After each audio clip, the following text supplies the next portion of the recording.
Bonjour tout le monde, bienvenue à Nouvel Horizon.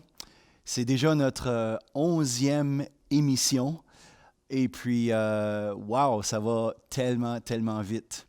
Encore, j'espère que vous appréciez ces partages et puis, si jamais ces partages, vous pensez que ça ferait du bien à quelqu'un, eh bien, je vous encourage justement à partager le lien. On sait que c'est facile de faire ça maintenant sur Facebook et tout ça. Et qu'on puisse juste répandre cette joie et cette relation, en fait, qu'on peut avoir avec Dieu, cette perception et cette relation qu'on peut avoir avec Dieu. Donc, aujourd'hui, j'aimerais parler du Notre Père. En fait, cette prière-là, que ici au Québec, on connaît. Et puis, à partir d'aujourd'hui, les quelques épisodes à venir, j'aimerais qu'on puisse regarder cette prière ensemble.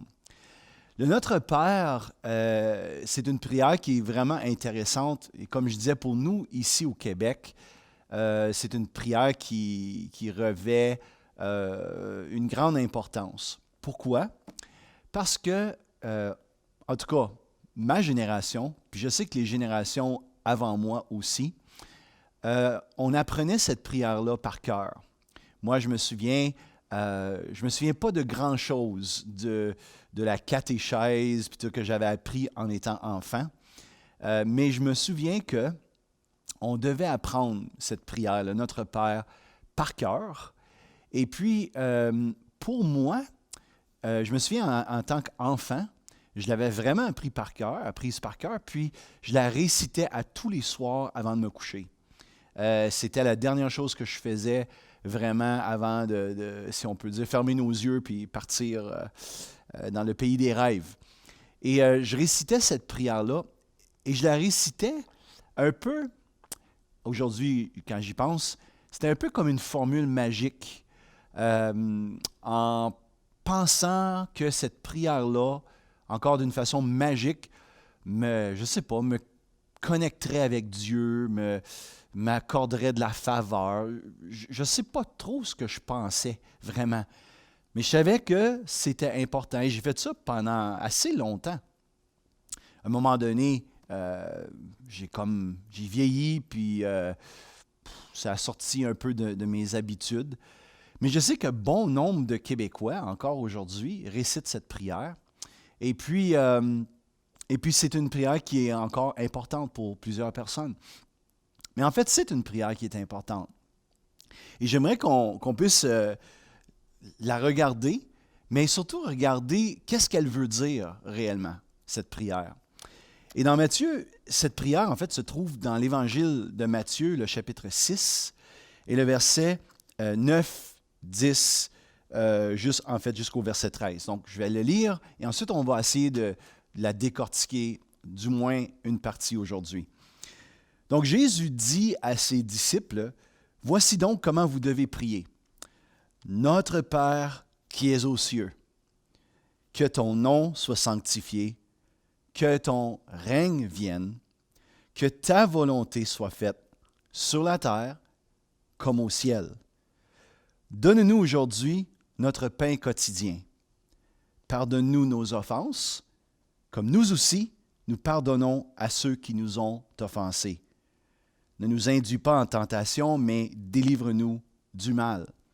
Car c'est à toi qu'appartiennent, dans tous les siècles, le règne, la puissance et la gloire.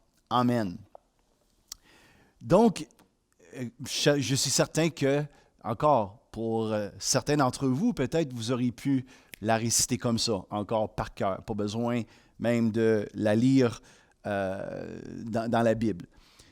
Mais c'est intéressant comment Jésus aborde cette prière. En fait, les disciples, un jour, sont venus voir Jésus, puis lui ont demandé, « Seigneur, enseigne-nous à prier. » Ils ont remarqué que Jésus avait une vie de prière et que Dieu répondait à ses prières. C'était puissant de voir Jésus faire des miracles, tu sais, et de prêcher ces beaux messages et tout ça. Bon, donc eux, à un moment donné, ils se sont dit, enseigne-nous à prier. Et c'est ça qu'un disciple fait. Un disciple apprend de son maître. Jésus, qui était le rabbin qui avait choisi ses disciples, devait leur enseigner toutes ces choses. Donc, enseigne-nous comment prier. Et c'est intéressant que Jésus dit, justement, voici comment vous devez prier et non voici quoi vous devez prier. Autrement dit, ce n'est pas nécessairement une prière magique, que je dis entre guillemets, à réciter par cœur, mais c'est plutôt une forme de prière, un comment. Comment prier? Comment aborder la prière? Comment converser avec Dieu? C'est-à-dire que c'est une prière qui est un modèle et qui est composée de plusieurs parties pour nous aider à prier. Voyez-vous, moi, ce que j'avais appris, c'était que pourvu que tu la récites, pourvu que tu la dises, bon, et puis, du moins, c'était ma compréhension à l'époque. Tu l'as dit, puis c'est je disais, c'est un peu comme une prière magique. C'est comme, bon, Jésus nous dit qu'il faut prier ça. Mais ce n'est pas vraiment ça l'intention de Jésus. C'est pas, voyez-vous, prier par cœur, dire des choses par cœur, justement, ironiquement, on dirait que ça enlève le cœur. C'est réciter, ça peut devenir terne, ça peut perdre sa vie, perdre sa vitalité. Et en fait, ce que Dieu recherche plus que tout, c'est notre cœur. Il veut être avec nous dans une relation de cœur. Il veut nous parler cœur à cœur. Et il veut que ce soit notre cœur qui s'exprime envers lui. Et souvent, malheureusement, les prières toutes faites, les prières toutes écrites, et juste de réciter, ça devient justement des rituels. Ça perd sa vie. Tandis que Dieu veut briser, passer à travers toutes ces choses-là qu'on l'a encabanées dedans, et il veut venir toucher notre cœur, il veut venir converser, avoir un cœur à cœur avec l'être humain. Et c'est ça l'essence de Jésus quand il dit « Voici comment vous devez prier ». Donc, ce qui est intéressant maintenant, c'est de regarder les différentes composantes dans cette prière et de prendre ça comme un modèle pour nous propulser comme un tremplin, en fait. Que ces mots-là ne sont pas juste le mot qu'on dit, mais qu'on comprenne l'essence et le cœur de ces mots et que ça devienne un tremplin pour nous d'aller encore plus loin, encore plus profond, si on veut, dans notre temps de prière, dans notre relation avec Dieu. Et donc Jésus dit, voici donc comment vous devez prier. Et il commence en disant, notre Père. Alors, pour ceux qui ont écouté ces émissions, on a beaucoup parlé du Père, que Dieu était venu pour se révéler. Jésus, c'est-à-dire, était venu sur la terre pour nous révéler que Dieu, en fait, est un Père. Mais l'idée, ce n'est pas simplement de dire « Notre Père qui es aux cieux, que ton nom soit sanctifié », encore comme je dis, de réciter, mais c'est de réfléchir à ce que ça veut dire « Notre Père ». Donc, lorsqu'on dit ça, « Notre Père », on s'arrête pour penser « Wow, t'as un peu, Dieu est notre Père ».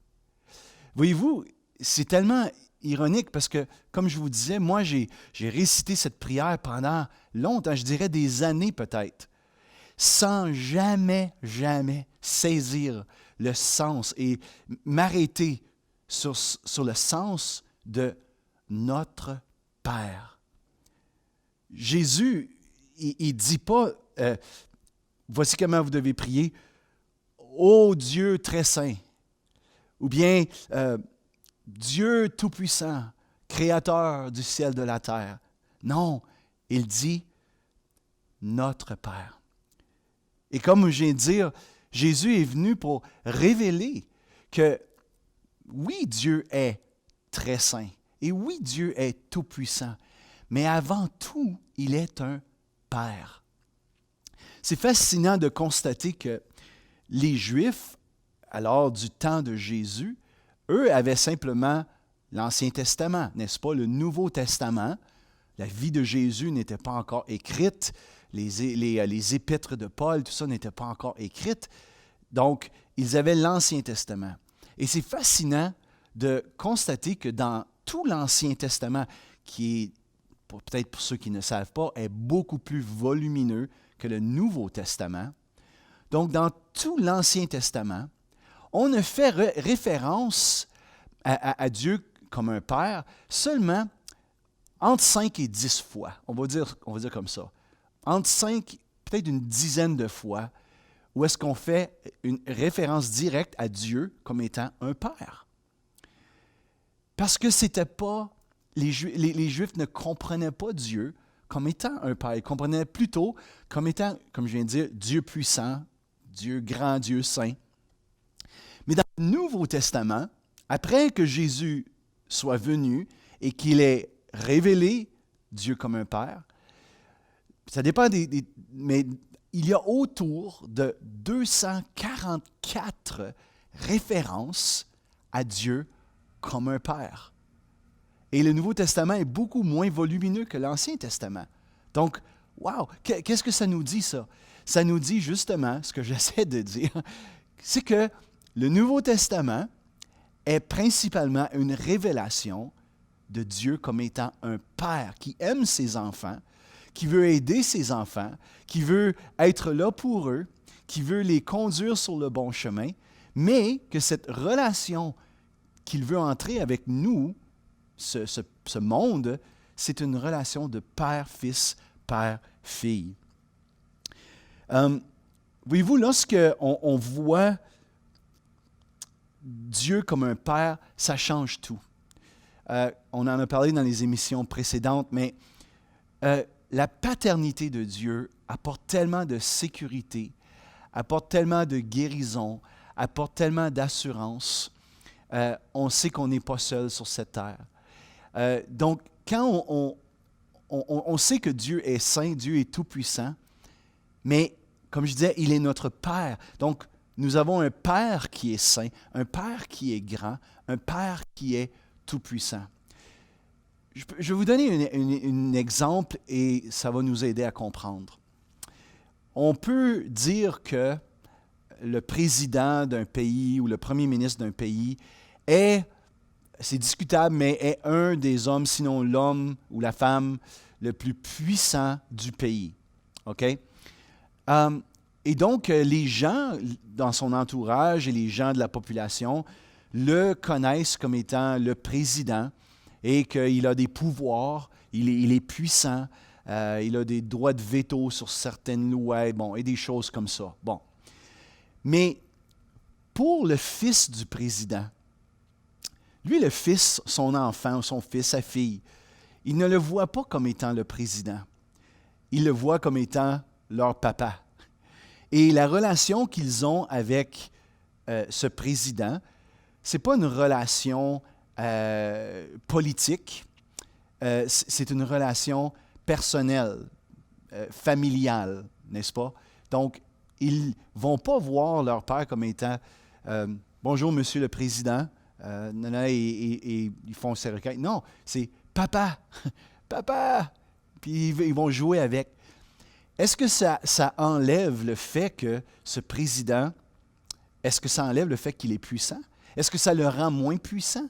Est-ce que ça le rend moins, lui donne moins d'autorité? Pas du tout, pas du tout. Mais pour l'enfant, il est leur père, il est son père, le président est son père. Qui est un président? Qui est puissant? Qui a de l'influence? Qui a de l'autorité? Et c'est dans ce sens-là que Jésus veut qu'on adresse Dieu comme étant notre Père. C'est que, premièrement, c'est une relation familiale. Je suis son enfant, je suis son fils, je suis sa fille, et je lui adresse, je viens à lui comme étant son fils, sa fille. Et je lui parle, notre Père, Papa.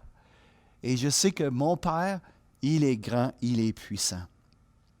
Donc, ça nous dit que le Père, Dieu le Père, veut qu'on lui adresse, qu'on vienne à lui comme ça. Et Jésus nous enseigne. Voici donc comment vous devez prier, notre Père. La deuxième chose qu'on voit, puis encore on ne s'arrête pas souvent là-dessus, c'est le mot « notre ». Notre notre Père. Avez-vous remarqué que Jésus, c'est sûr qu'il adresse ses disciples, mais il ne dit pas, voici donc comment vous devez prier. Mon Père. Hein? Ou Père, seulement Père. Non, il va dire notre Père. Et moi, je crois que c'était intentionnel de la part de Jésus. Et ça vient un peu briser notre esprit indépendant, autosuffisant, où ce que je garde ma foi, je garde ma relation pour moi tout seul. Mais ça n'a jamais été l'intention de Jésus. Jésus a toujours voulu un groupe de gens, a toujours voulu que la foi soit vécue en communauté. Et c'est pour ça qu'il prend la peine, si on peut dire, de venir et de dire, je veux que vous priez comme ceci, notre Père qui est aux cieux. Le mot « notre » insinue que nous ne sommes pas seuls. En fait, il y a plein d'autres gens autour de nous qui font cette prière, qui adressent, qui s'approchent de Dieu comme étant un Père. Le mot « notre » sous-entend qu'il y a une famille. Quand on dit « notre Père », si on disait juste « mon Père », alors je pourrais penser que je suis unique, je suis le seul, et puis bon, j'ai ma relation personnelle avec Dieu et ma foi personnelle. Mais quand on dit « notre Père », ça l'insinue qu'il y a une famille. C'est notre Père. Ça l'insinue qu'il y a beaucoup d'enfants, ce Père a beaucoup d'enfants, et que, donc, s'il y a beaucoup d'enfants, j'ai des frères et des sœurs. Et ça, c'est une notion encore qui est très difficile pour nous, des fois, de saisir, de comprendre, que tous ceux qui placent leur foi en Jésus, ces gens-là deviennent mon frère, deviennent ma sœur, font partie de ma famille. Et dans cette famille-là, la loi royale, si on peut dire, dans ce royaume, dans cette famille, la loi royale, c'est l'amour. C'est de s'aimer les uns les autres. Jésus dit, je vous donne un commandement nouveau. Et il parle à ses disciples encore, à sa famille. Je vous donne un commandement nouveau. Aimez-vous les uns les autres. Comme je vous ai aimé. Wow! De la même façon que je vous ai aimé, je veux que vous aimez les uns les autres. Et Jésus va dire, ça c'est dans Jean 13, 34, 35, il va dire, à ceci, à quoi ceci? À l'amour que vous aurez les uns pour les autres. Donc, à ceci, tous connaîtront que vous êtes mes disciples, que je suis votre enseignant, je vous enseigne ces choses-là, que vous mettez en pratique ces choses-là. En fait, voici le signe distinctif. Et voici ce que devrait être le signe distinctif de tous ceux qui disent qu'ils croient en Dieu. C'est l'amour. Et ce n'est pas n'importe quel amour en passant. Jésus a dit, comme je vous ai aimé. Et ça, on pourrait en parler une autre fois, mais de méditer sur l'amour que Jésus a pour nous et qu'il a manifesté à notre égard. Et c'est comme ça qu'il veut qu'on s'aime les uns les autres. N'est-ce pas intéressant l'histoire du christianisme? Imaginez-vous un seul homme, Jésus de Nazareth, qui est venu sur la terre, qui a choisi 12 personnes. Il a pris à peu près 3 ans de sa vie pour être avec eux, pour leur enseigner les voies de Dieu, comment s'approcher de Dieu, comment vivre avec Dieu. Et puis ces 12 personnes, il y en avait d'autres évidemment aussi. On voit dans les évangiles, il y avait 70 personnes. Et puis on sait que après que Jésus est mort, il est ressuscité, il y avait 120 personnes à la chambre haute. Jésus a apparu à plus de 500 personnes après sa résurrection. Donc, on sait qu'il y avait un nombre grandissant de disciples. Mais après que Jésus est mort et ressuscité, ses disciples sont allés annoncer la bonne nouvelle. Cette bonne nouvelle que Jésus était venu sur la terre pour donner sa vie pour eux et pour leur apporter un monde meilleur, le royaume de Dieu, comme on a vu la semaine passée. Et puis, de plus en plus de gens ont commencé à croire. On commençait à croire. jusqu'au point où est-ce que, entre autres, les disciples, dont l'apôtre Paul, s'est rendu dans des endroits où ce que c'était ils n'avaient jamais entendu parler de Dieu. C'était des gens qui n'avaient jamais été exposés soit au judaïsme, la religion juive, ou bien au christianisme. Et Paul vient, et c'est des gens qui adorent toutes sortes de dieux, mais ils prêchent la bonne nouvelle, et les gens croient. Et ils donnent leur vie à ce Jésus de Nazareth. Et le christianisme grandit jusqu'à devenir un empire lui-même. Et au travers des siècles, il y a eu toutes sortes de choses qui se sont passées, des vraiment bonnes puis des vraiment moins bonnes, comme on dit.